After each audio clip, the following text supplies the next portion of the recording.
My son-in-law said I was never invited, and in that single sentence, something inside me went completely still, like a door closing in a house I once thought I belonged to. You were never invited, Jason said with a half smile that didn't even try to hide the disrespect.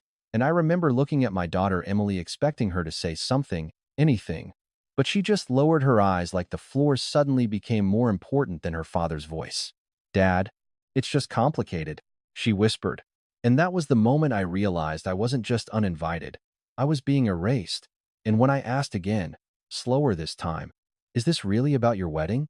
Jason leaned back in his chair, relaxed, almost entertained, and said, it's not your place anymore, Richard. Like I was a guest who had overstayed a life I helped build, and I swear the room didn't even feel like my daughter's home anymore. It felt like I had walked into a place where I had already been replaced, and the worst part was, nobody even asked me to leave. They just acted like I was never there to begin with, and I could still hear Jason's voice echoing in my head as if it had been waiting years for that exact moment to land. And what hurt most wasn't the words, it was how easily everyone accepted them as truth, like I was already gone before I even stood up. And in that silence, I finally understood something I couldn't ignore anymore. This wasn't just about a wedding. This was about everything that had been slowly taken from me without me even noticing. And if this story speaks to your heart, if you've ever felt pushed aside by the people you gave everything to, take a second, like this video, subscribe, and tell me in the comments where you're watching from, your city, your country, and what time it is right now. Because sometimes I wonder how far stories like mine really travel before someone feels them. My name is Richard Collins. I'm 67 years old, and I never thought the day my daughter's wedding was mentioned would be the day I stopped recognizing my own place in my family. But that night wasn't just an argument, it was the beginning of something I still don't fully have words for. And maybe the hardest truth I've ever had to accept is that it didn't start that night at all. It started much earlier, long before Jason ever looked me in the eye and decided I didn't belong. It started in small moments I chose to ignore, moments I told myself were nothing, just misunderstandings, just stress, just modern family life. But looking back now, I can see how clearly I was being guided toward this moment without ever realizing it. And it all began in Austin, Texas, in the house I once believed would always feel like home. The same house where I was sitting just weeks before the wedding invitation ever came up, staring at a quiet kitchen table while the morning light came in through the blinds and thin, broken lines across the wood. Jason had already been living with us by then, calling it temporary at first, just until things settled, though I never asked what things he meant, because I still wanted to believe my daughter knew what she was doing. I remember Emily walking into the kitchen that morning, holding a cup of coffee like she was trying not to spill more than just liquid, and she said softly, Dad, Jason thinks we should start organizing space better, maybe clearing out some of the garage. And I looked at her for a moment, really looked at her, because something about the way she said it didn't sound like a suggestion anymore. It sounded like permission already given somewhere else. Clearing out? I asked, keeping my voice calm. This is still my house, Emily.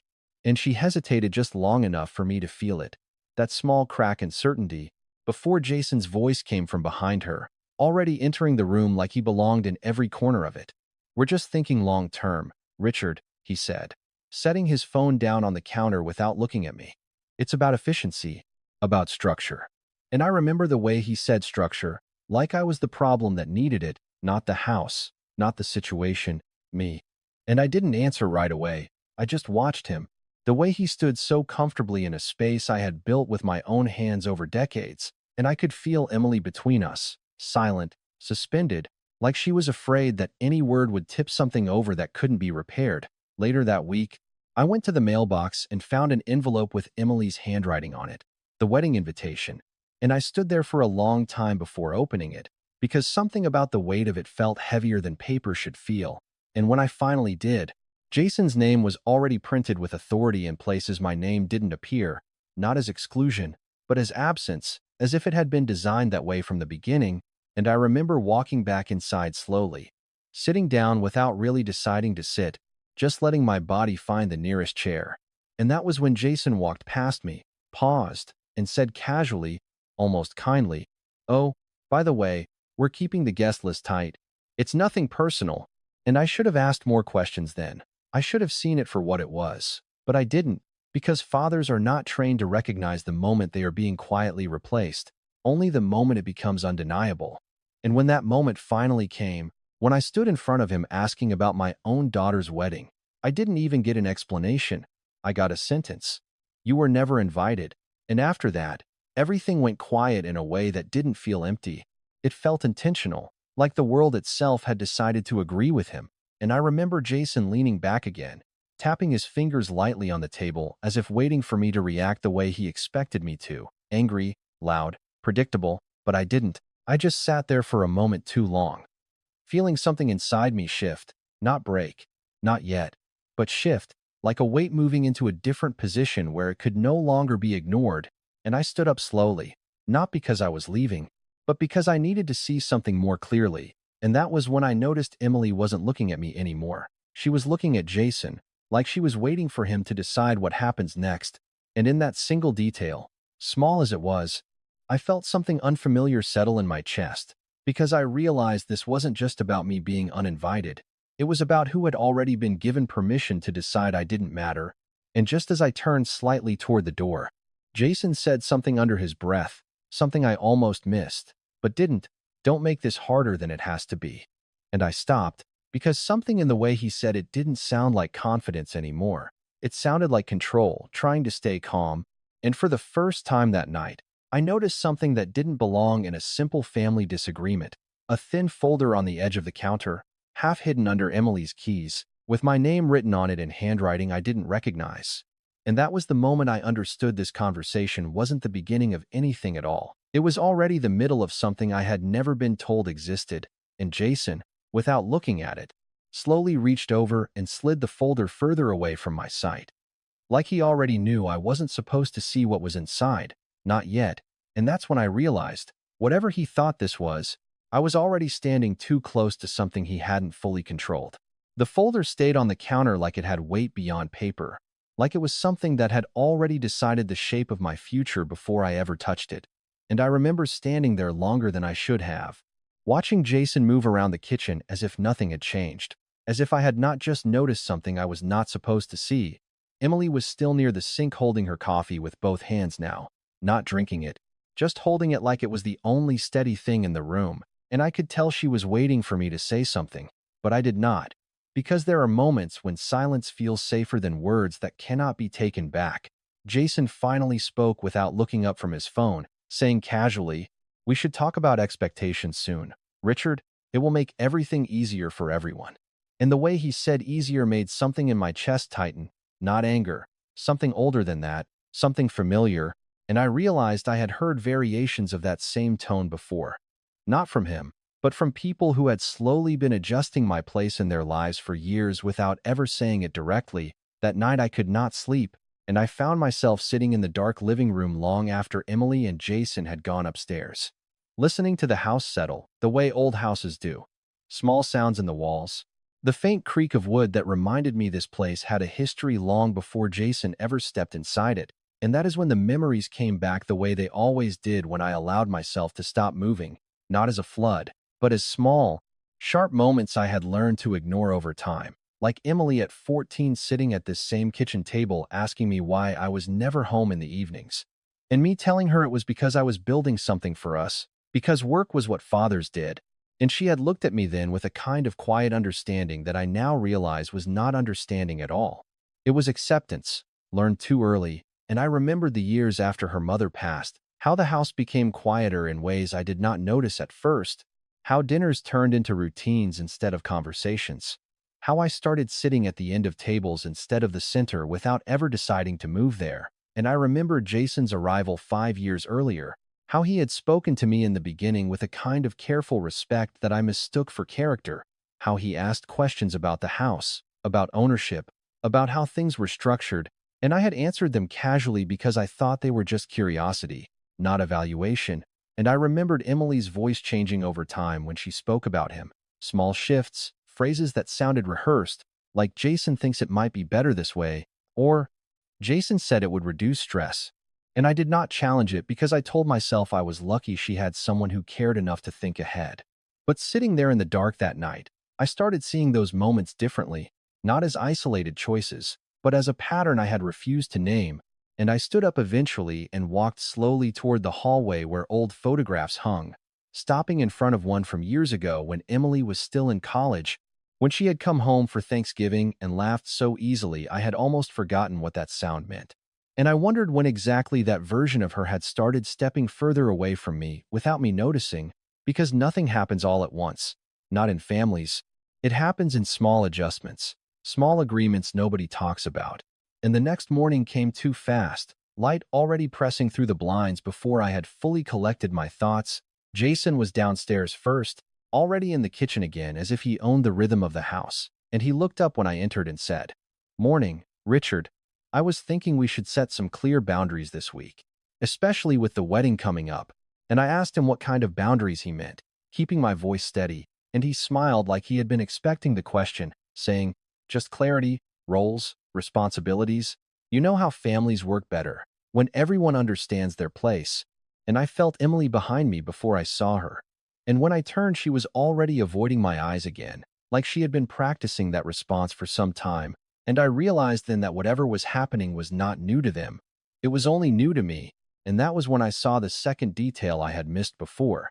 A stack of printed pages next to Jason's bag, neatly aligned, with headings I could not read from where I stood, but I saw my name at the top of the first page, typed, formal, detached, and Jason noticed my gaze and casually shifted his bag slightly to cover them, saying, "Just planning documents, nothing you need to worry about yet." But the word "yet" stayed in the air longer than the rest of his sentence, and I could feel Emily watching both of us now, trapped between something she did not want to name. And I understood in that quiet kitchen, with the morning light making everything look softer than it felt, that I was no longer trying to understand what Jason wanted. I was trying to understand what had already been decided without me, and that realization did not come with shock or anger. It came with a strange clarity, like seeing the outline of something large just beneath the surface, waiting for the right moment to rise. The morning after that quiet kitchen conversation did not feel like a new day. It felt like a continuation of something unfinished, as if the air itself was still holding yesterday's tension and refusing to let it settle. Jason was already awake when I came down, standing near the living room window with his phone in one hand and a coffee mug in the other, speaking softly but firmly into the phone about timelines and arrangements. And when he noticed me, he ended the call without hesitation, like my presence was just another variable he had already accounted for. Emily was sitting at the kitchen table again, but this time she was not drinking coffee. She was reading something on her tablet, scrolling slowly, avoiding both of us in different ways. And Jason looked at me and said, "Richard, I need you to understand something important," in that same calm tone he always used when he was about to redraw the boundaries of my life. I did not respond immediately. I just sat down at the table, watching him the way you watch a storm you know is coming but cannot yet see the shape of. And he continued, "We are finalizing some financial structure decisions regarding the house, just to simplify things before the wedding." And I remember pausing at the word simplify, because nothing about what he said sounded simple. "Financial structure decisions," I repeated slowly, and he nodded like I was finally keeping up. "Yes, it is just cleaner that way, given everything." And Emily finally looked up at that moment, not at me, but at him, like she was checking whether she should agree, and I felt something shift again inside me. Not anger, not yet, but recognition, because I had heard that kind of language before in meetings, in contracts, in business deals I had once been part of. Language designed to sound reasonable while quietly removing control. "What exactly are you trying to change?" I asked, keeping my voice steady, and Jason smiled slightly, not unkindly, but confidently, like someone explaining something obvious to a person who should already understand it.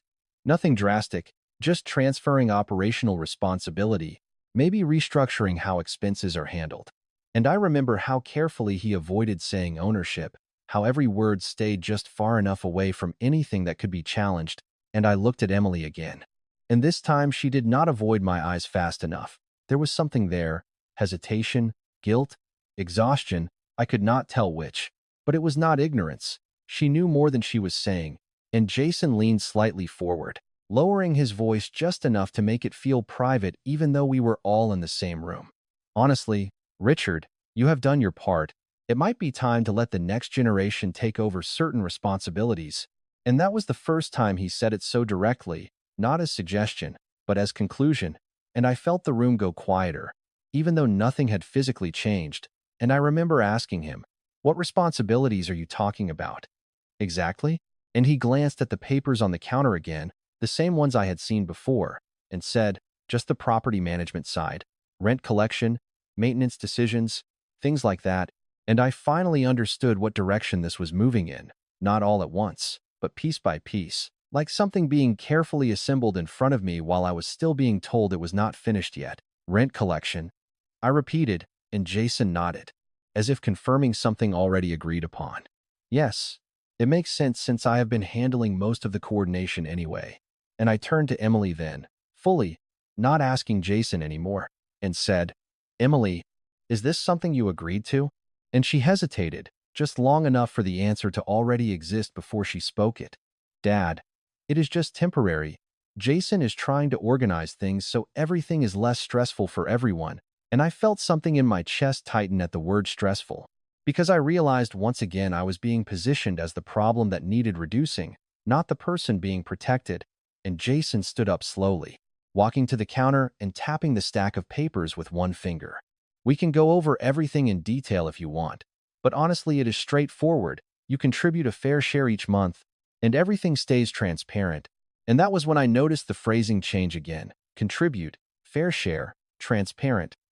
Words that sounded neutral but carried assumptions underneath them, assumptions that I had already been removed from the decision-making process.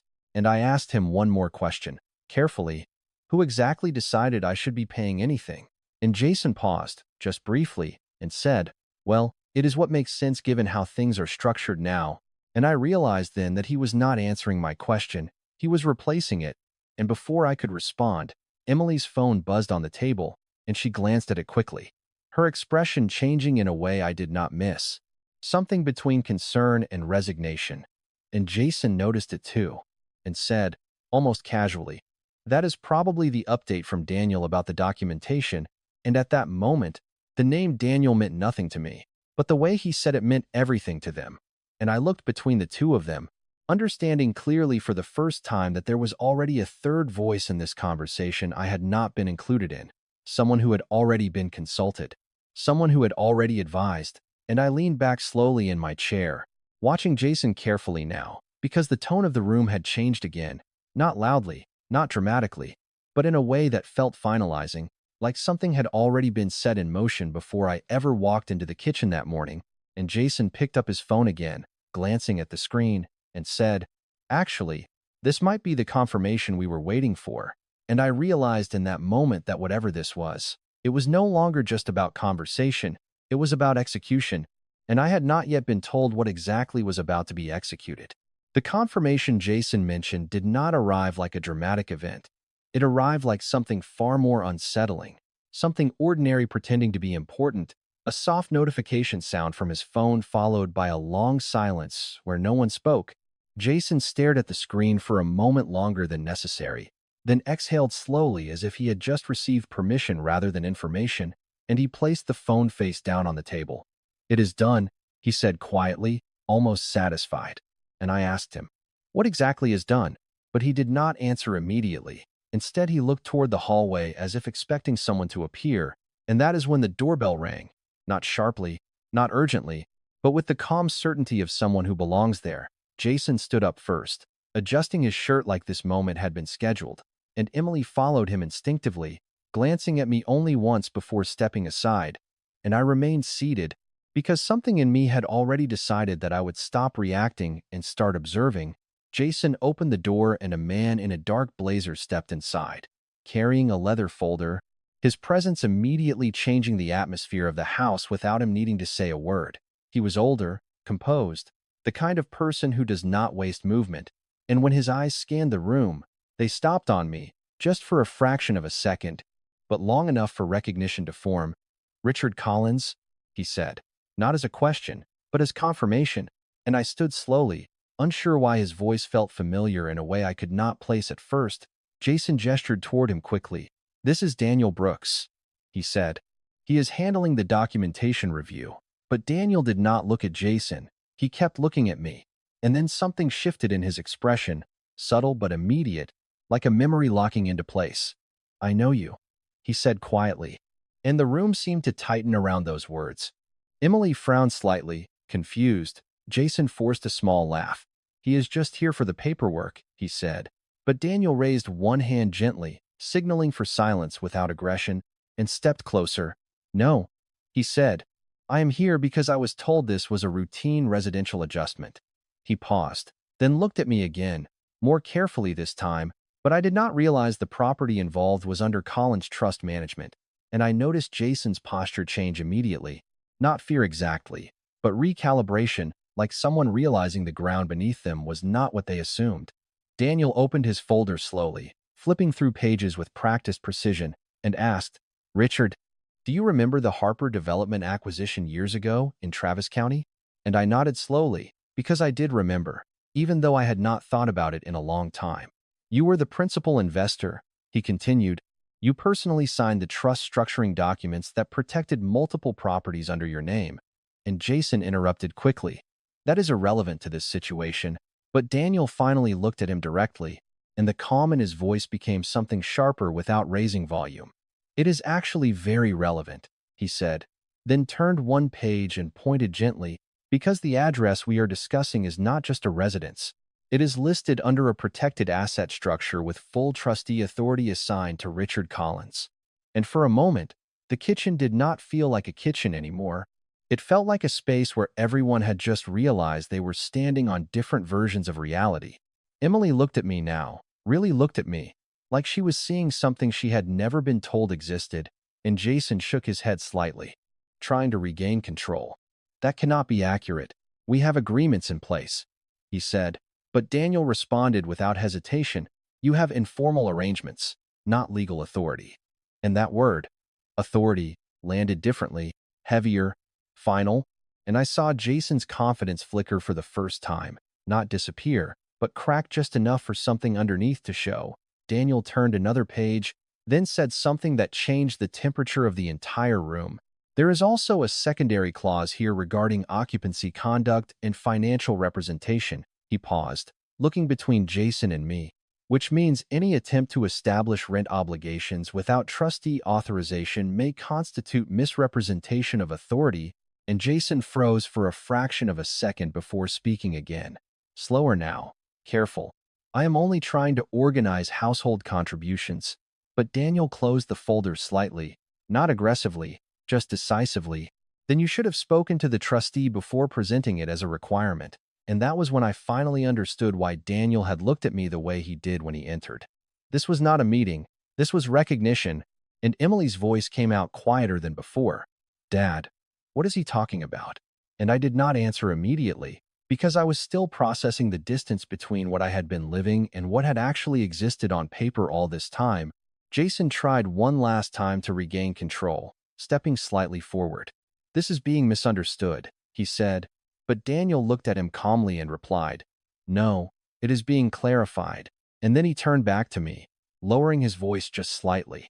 "Richard, I think we need to discuss what has been happening here before anything else continues." And in that moment, I saw it clearly, not just the legal structure, not just the documents, but the shift in power that had already begun the moment Daniel walked through the door. Because Jason was no longer speaking like someone in control. He was speaking like someone trying to recover it, and Emily was no longer avoiding the truth. She was waiting for it, and for the first time since this all began, the room was no longer centered around Jason at all. It was centered around something he did not know he had already stepped into, and Daniel looked at me once more and said quietly, "I believe there is more here than anyone in this room has been told." And that was the moment I realized this was not an argument anymore. It was an exposure. The moment Daniel closed his folder slightly, the room changed in a way that could not be reversed, not because anything physically moved, but because certainty had been replaced by doubt. And Jason, for the first time since I had known him, did not speak immediately. He simply stood there, watching Daniel like a man trying to decide whether he had walked into a negotiation or a mistake.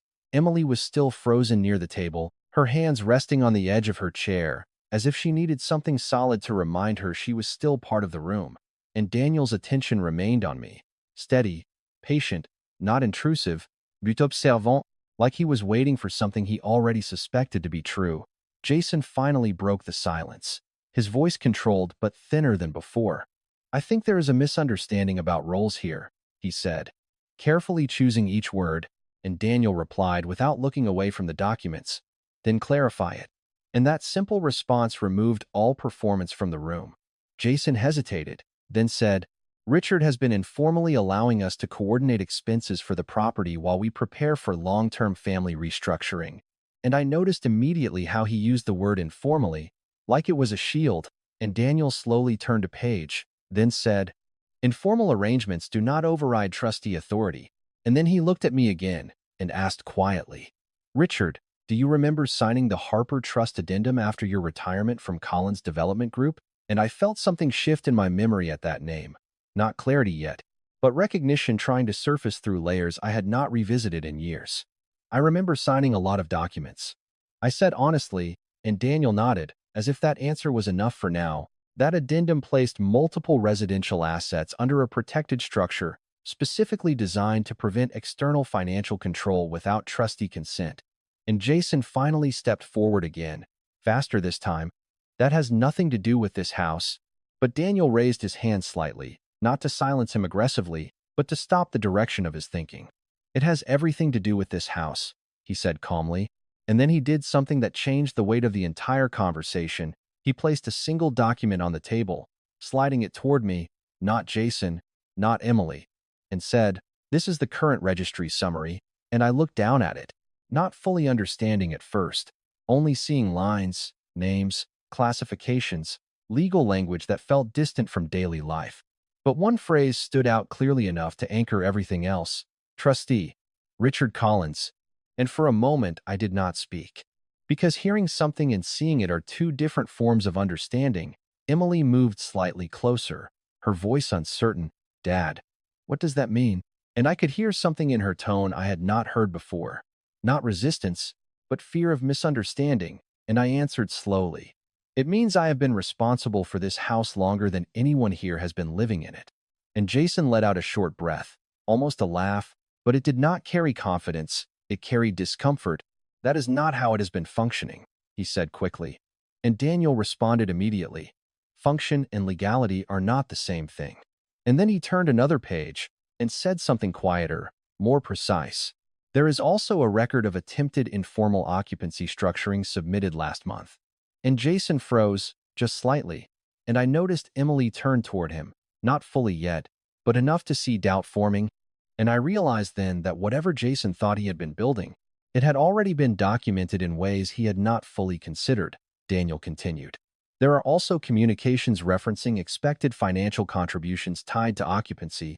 And he paused, then added, "Without trustee authorization," and the room became still again. But this time the silence felt different. It was no longer confusion, it was alignment, pieces falling into place that no one had wanted to look at too closely before. Jason finally spoke again, but his tone had changed, less confident, more procedural. "We were trying to prepare for shared responsibility," he said. But Daniel looked at him and replied, "Shared responsibility requires mutual consent from all legal parties." And then he turned slightly toward Emily, "And I do not see evidence that the trustee consented to any of this arrangement." And Emily did not answer immediately, and in that pause I saw something I had not seen before, her internal conflict finally surfacing without interruption. And Jason noticed it too, and for the first time his voice carried pressure instead of control. "Emily, we discussed this," he said. But she shook her head slightly, not rejecting him, just struggling, and said quietly, "I thought it was just organization. I did not know it was this." And that was the first crack that did not come from me. It came from the structure Jason had been relying on, and Daniel gently closed the folder again, not as an ending, but as confirmation, and said, "At this point, we are no longer discussing assumptions. We are reviewing established authority." And I looked at Jason then, not with anger, but with something calmer, because I was beginning to understand something I had not understood before.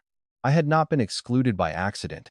I had been repositioned without consent, and Jason stood there now, no longer speaking as if he controlled the room, but as if he was trying to recover the version of reality he thought he had been living in. And that was when I realized the truth was no longer hidden, It was simply waiting to be fully acknowledged. The silence in the room did not break immediately. It stretched, not because no one had anything to say, but because everyone was realizing that speaking no longer guaranteed control. Jason was the first to move, not forward, but sideways. As if distance could somehow reset the situation, he let out a short breath and shook his head. "This is being taken out of context," he said quickly, his voice sharper now, less composed than before. And Emily looked at him, not fully convinced anymore, while Daniel remained still, watching everything with the patience of someone who had seen this kind of collapse before. Jason continued, faster now, words slipping slightly over each other. "There was never any intent to misrepresent anything. This is just a family discussion that got overcomplicated." And I noticed how the word family sounded different coming from him now, like something he was trying to use as leverage instead of meaning. Daniel gently placed the folder back on the table, not aggressively, just deliberately, and said, "Then let us simplify it properly." And that sentence alone made Jason pause, because it did not challenge him emotionally. It challenged him structurally, and Daniel continued, "Jason Miller, you have been communicating financial expectations regarding a property that you do not legally control, correct?" And Jason hesitated for half a second too long before answering, "That is not how I would describe it." And Daniel nodded slightly. "That is not a denial." And the difference between those two things settled heavily in the room. Emily shifted in her seat, her voice quieter now. "Jason, did you tell me everything was already arranged through legal channels?" And Jason turned toward her immediately. "It is being arranged, that is what I said." But there was tension in his voice now, the kind that comes when language stops protecting intent, and I listened to all of it without interrupting, not because I had nothing to say, but because I was beginning to understand something important about moments like this. They do not need volume. They only need clarity. Daniel then turned slightly toward me. "Richard, for clarity, I have you at any point transferred ownership of this property or granted financial authority to Mr. Miller?" And I answered simply, "No," and that was it. No explanation, no defense, just the fact itself. And something about that simplicity changed the atmosphere again. Jason exhaled sharply, shaking his head. "This is unbelievable. I have been coordinating improvements, expenses, everything has been transparent." But his voice was no longer stable, it was reactive, and Daniel responded calmly. "Transparency without authorization is still unauthorized activity." And Jason finally stepped forward, placing his hands briefly on the table as if trying to anchor himself. "You are making this sound like something illegal," he said. And Daniel looked at him directly now, not coldly, just clearly. "I am describing what the documents indicate." And there was no escalation in his tone, only precision, which made it harder to dismiss. Emily stood up slowly at that point, not dramatically, just as if she needed air, and said, "Jason, I need you to explain this to me without legal language." And for the first time, Jason hesitated before responding, because there was no version of the explanation that sounded simple anymore. He rubbed his forehead briefly and said, "I was trying to make things more stable for us, for the wedding, for the future." And I heard something underneath that sentence that I had not heard before. Uncertainty, not confidence. And Daniel gently interrupted, "Stability cannot be established by assuming authority you do not possess." And Jason turned toward him immediately, frustration breaking through. "You keep saying that, but nothing has actually changed here." And Daniel paused for a moment, then said, "Actually, something already changed. You just did not realize it when it happened." And he slid one printed page forward across the table, stopping just short of Jason's hand, and I saw Jason glance at it quickly, then freeze, because whatever was written there was not theoretical. It was procedural, and Emily moved closer, reading over his shoulder, her expression shifting slowly as she processed what she was seeing, and Jason's voice dropped slightly. "This is not finalized," he said, almost to himself, and Daniel replied, "It becomes finalized when all parties acknowledge the governing structure, and the trustee has already confirmed it." And I understood then that this was no longer about disagreement. It was about enforcement. Jason straightened abruptly, his composure finally breaking into something more visible. "This is being escalated unnecessarily," he said. And there it was, the first sign of panic disguised as accusation. Daniel did not react emotionally. He simply said, "No escalation is occurring, resolution is." And then he looked at me again. "Richard, I think it is important you understand something clearly, and I nodded slightly, and he continued, your position as trustee is not symbolic. It is active, and any attempt to impose financial obligations without your consent does not hold validity. And I let that sink in slowly, because for a long time I had been listening to conversations that assumed I was passive, but this was different. This was recognition of authority I had not been using. And Jason finally turned toward me fully, his voice lower now, less controlled. Richard, you are really going to let this go this far? And I looked at him for a moment, not with anger, not with satisfaction, just with clarity, and I said, I did not let anything happen, Jason, I simply did not stop noticing it. And that was the first time he had no immediate response, and Emily stood there between both of us, realizing too late that she had been standing inside a structure she did not fully understand. And Daniel quietly closed the folder again, as if marking the end of explanation and the beginning of consequence. The room did not explode into chaos at first. It fractured slowly, like glass under pressure that no one admits is being applied. Jason was the first to lose control of his tone. Not loudly, but enough for everyone to notice the shift. This is not what we agreed on, he said, turning toward Daniel, then toward Emily, then back again as if searching for someone who would restore the version of reality he preferred. Daniel remained calm, his hands resting on the folder without urgency, and he said softly, then, show me what you believe was agreed upon. And that single sentence removed all momentum from Jason's argument, because there was nothing physical he could produce that matched what he had been claiming. Emily looked between them, her voice trembling slightly. Jason, you told me everything was already handled legally. And Jason snapped his head toward her immediately. I told you it was being handled, he corrected, too fast, too defensive, and that subtle difference landed harder than anything else in the room. Because it was the first time his language failed to stay consistent under pressure, I remained seated, watching not as a participant but as someone finally seeing the structure beneath the conversation. And Daniel opened the folder again slowly, flipping to a page marked with a small tab.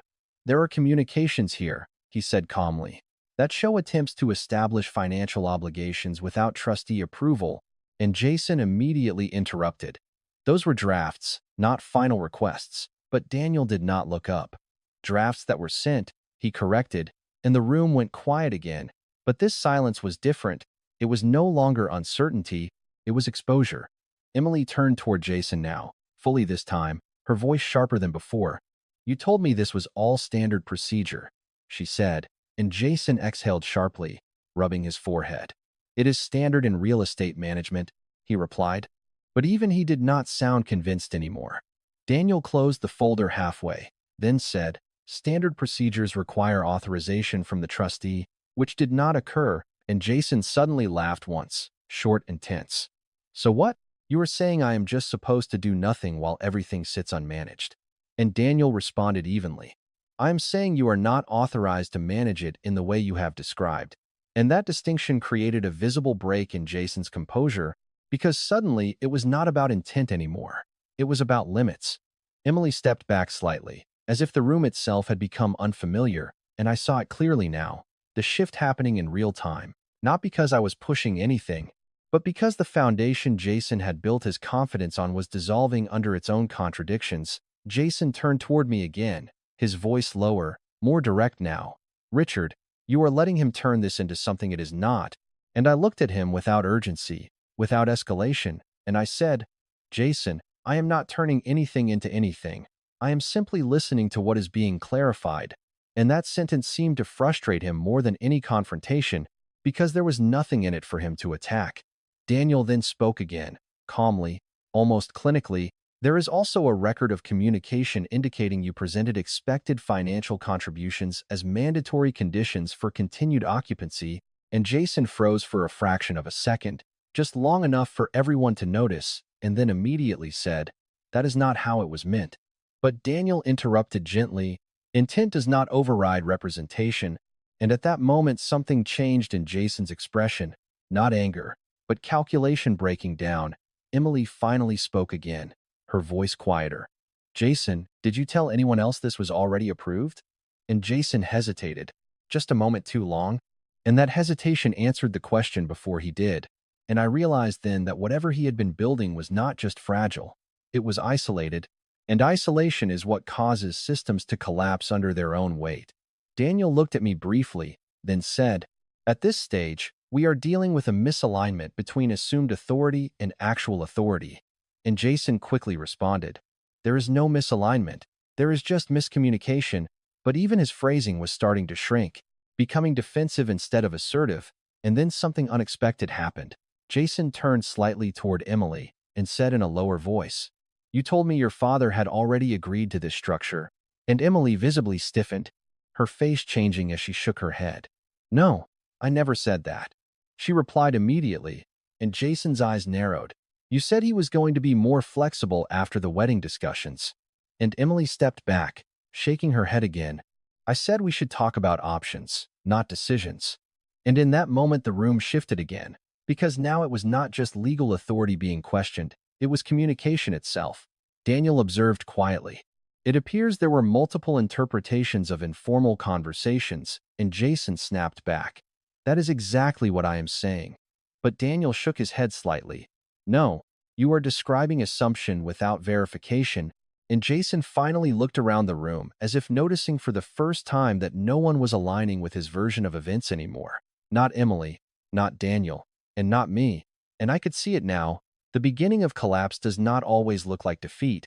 Sometimes it looks like confusion spreading faster than control can contain it. Jason exhaled, running a hand through his hair, and said, "This is being blown out of proportion." But no one responded to that statement anymore, because there was nothing left in it to engage with. And Daniel quietly placed the folder down again and said, "We are no longer discussing interpretation, we are documenting fact." And for the first time Jason did not answer immediately, because something in him had already started turning inward, trying to find a way to separate what he had believed from what was now being shown. And I watched all of it without moving, without speaking, and realized that I had not needed to interrupt anything at all, because the structure he had depended on was already breaking without my involvement. And that realization was the quietest form of clarity I had felt in a long time. The moment Daniel closed the folder fully, not halfway, not symbolically, but completely, something in the room changed in a way that was no longer about information. It was about finality. Jason did not speak immediately, and that silence felt different from all the previous silences, because this one was not confusion, it was exhaustion. Emily slowly sat back down without realizing she had stood up, as if her body had finally accepted that nothing she did would change what had already been established. And I noticed something I had not noticed before, the absence of urgency in my own chest. Daniel looked at me and said quietly, "Richard, at this point, there is no further action required from you today." And I understood what he meant without him explaining it, because for the first time, I was no longer being pulled into every sentence. Jason finally broke the silence, but his voice was different now, less certain. "So what happens now?" he asked, not as a challenge, but as someone trying to find a structure that still responded to him. Daniel replied calmly, "Now the documented authority is enforced through formal clarification." And Jason let out a short breath, shaking his head slightly. "This is unbelievable," he said, but there was no heat in it anymore, just disbelief trying to remain functional. Emily looked at me then, not Jason, not Daniel, and said softly, "Dad." I did not know any of this, and I nodded once, not because I had an answer, but because I finally understood that she was not part of the structure that had formed around her either. She had been standing inside it, not building it, and that realization softened something in me I did not know had been tightening for years. Jason stood up slowly, looking around the room as if searching for a version of events that still matched his expectations, but nothing in the room responded to him the way it used to. Daniel gathered the documents again with quiet precision and said, "There will be a formal notice issued confirming the trustee position and clarifying occupancy terms." And Jason interrupted quickly, "So, I am being removed." And Daniel corrected him immediately. "No, you are being informed." And that distinction landed heavily, because it removed emotion from consequence. Jason laughed once, but it did not carry humor. "Informed, removed, same thing," he muttered. But no one engaged with that statement anymore, because it was no longer relevant to what was happening. Emily stood up slowly and walked toward the window, placing one hand lightly against the glass, and I noticed her breathing had changed, slower now, as if she was trying to process something that had been building for longer than this moment. Jason looked at her, then at me, then at Daniel, and said quietly, "I did not think it would become this." And for the first time, there was something almost human in his voice. Not control, not strategy, just consequence arriving faster than intention. Daniel responded gently, "Most situations do not become what people expect when assumptions replace verification." And Jason did not respond to that. Instead, he sat back down slowly, like someone realizing standing no longer changes anything. And I felt something shift inside me at the same time. Not victory, not satisfaction, but distance. A quiet separation from the urgency that had defined the last several hours. Daniel turned slightly toward me and said, "Richard, you may want to consider what comes next in terms of your personal environment." And I understood that he was not talking about law anymore. He was talking about life.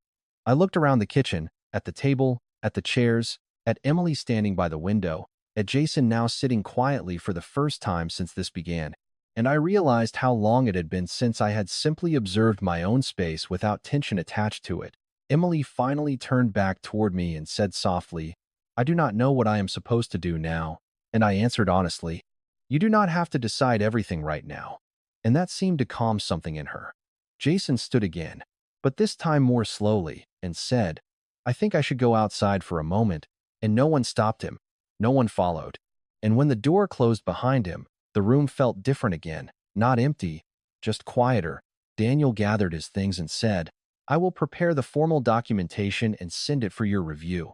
And I nodded, and for the first time in a long time, I was not thinking about winning, or losing, or correcting anything that had happened.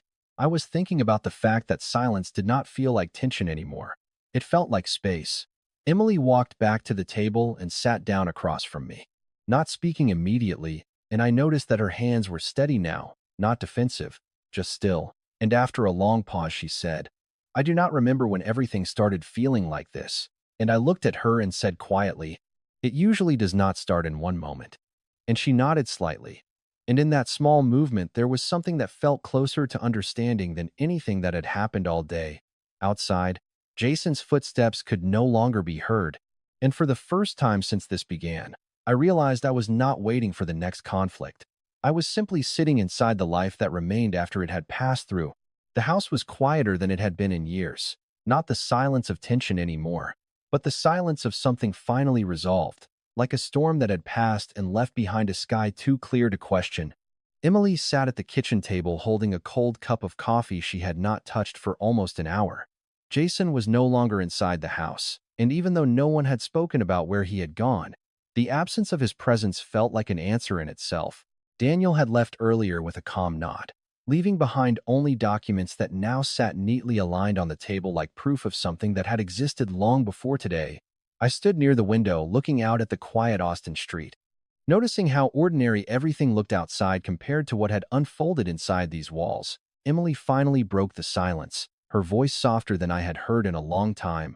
"I keep thinking I should have seen it earlier," she said, not looking at me, more like speaking to the space between us. And I turned slightly toward her and said gently, "We only see clearly when we stop being told what to look at." She nodded slowly, absorbing that without argument. And for the first time in days, there was no urgency in her expression, only reflection. She continued quietly, "He made everything sound like it was for us. I believed it was about helping us." And I understood then that her story was not one of deception alone, but of trust slowly redirected until it no longer belonged to her. I walked over and sat across from her, not as someone correcting her, but as someone finally no longer standing in opposition. "You are not responsible for what someone chooses to disguise as care," I said. And she closed her eyes briefly as if those words had been waiting a long time to be heard. Outside, the afternoon light shifted across the floor, and I realized how long it had been since I had simply been in a room without preparing for what might come next, without anticipating resistance, without measuring every sentence. Emily looked at me again and asked softly, "What happens now?" And I paused before answering because for once the answer was not about control or structure or legal language, it was about life. "Now we live in a way that does not require constant defense," I said, and she let out a small breath that sounded almost like relief. Days passed quietly after that, not dramatically, not with resolution announced, but with gradual disappearance of tension that no one needed to carry anymore. Emily began visiting more often without hesitation, sitting at the table longer, sometimes just talking about ordinary things like groceries or weather, things that did not require interpretation. I noticed she stopped checking her phone constantly, as if waiting for instructions from a life that no longer defined her. And in that absence, something in her began to return. Jason's name was not spoken often, not out of avoidance, but because it no longer anchored anything in the present. What he had represented had dissolved into something more distant, like a chapter that had finished itself without needing commentary. I spent more mornings outside on the porch, something I had not done in years, just sitting with a cup of coffee, listening to the quiet rhythm of a neighborhood that had always existed beyond my attention, and I realized how much of my life had been spent inside reaction rather than presence. One afternoon, Emily joined me outside, sitting on the step beside me without speaking for a long time. Then she said, "I do not want to live my life being afraid of losing it." And I looked at her and said, "Then do not build it around people who require you to disappear in order for them to feel secure." She nodded. And that was enough. Not a conclusion, but a direction. And I thought about how many years I had mistaken endurance for strength, how often I had believed that staying quiet meant staying stable, when in reality it only meant delaying truth. Over time, what remained was not victory, not loss, but clarity, the understanding that respect is not something you negotiate for endlessly. It is something you recognize early or you lose slowly. Emily eventually told me she was moving forward with her own plans, carefully, independently, and for the first time there was no fear in her voice when she said it. Only ownership, and I realized that was the true outcome of everything, not who left or who stayed, but who finally learned to stand without permission. One evening, as the sun lowered over Austin and the light turned soft across the kitchen floor, I found myself looking at the empty chair Jason once occupied, not with anger, not with relief, but with distance, like looking at something that no longer had the power to define the room. And in that quiet understanding, I felt something settle in me that had not been there for a long time, not triumph, not regret, but peace. And I finally understood that the life after disruption is not about rebuilding what was lost. It is about noticing what was always yours to begin with. Emily later asked me, "Do you ever think about how close everything came to falling apart completely?" And I answered honestly, "I think it already did. We just finally stopped pretending it had not." And I want to say this to anyone listening who might still be in the middle of their own silence. There comes a moment when holding on stops being strength and starts becoming surrender to something that no longer sees you. And sometimes the most important decision is not to fight louder, but to step back far enough to see clearly what you are actually fighting for. If you are still here with me, thank you for listening. Thank you for staying through something that may have felt familiar in ways that are not easy to name. I hope this reminded you that your voice does not need permission to exist, and your worth does not need constant negotiation.